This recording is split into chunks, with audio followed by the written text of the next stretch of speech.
This is a lung ultrasound. This is one zone here. You have nice hyperechoic pleura here with some A lines. The reason why I'm making this video is to illustrate that you need to illustrate more than one zone when doing a lung ultrasound.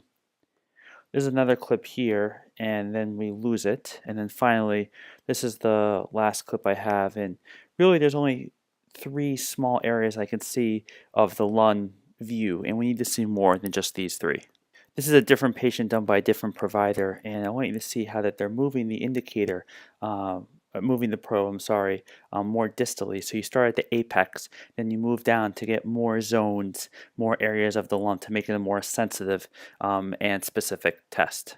And again, here's another example where you start at one area, then you move the probe distally or away from the apex just to get more views of the lung. The same is true when you're looking at the left lower lobe and right lower lobe, here being the right. You can see the spine here and you can see the diaphragm, and then you want to move the probe more towards the axilla, so again, so you get more views of the lung and can make more of a clinical diagnosis based on more areas of the lung. This is the IVC view that was read as completely collapsing. This area is not really the area of choice you want to look at. You want to be looking more towards the atrium and where the hepatic veins dump into the IVC. It really is about 3 or 4 millimeters away, so you want to look at this area right here.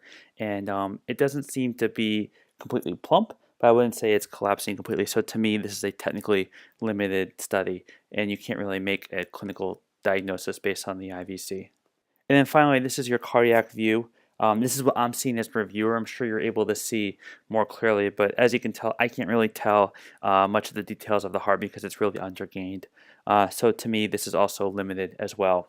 So the main take-home points, one with the lung ultrasound, try to move the probe either distally from cephalad to caudate when you're looking at the apex and going down, or if you're at the left lower or right lower lobe, that you move the probe more towards the head so you get more volume of the lung and can make a more accurate decision. The IVC, you want to be looking at this area to see if it collapses or not. And in this example, it is indeterminate if this is collapsing completely or if it's completely plump. It's in a gray area where it's hard to use this for clinical decision making.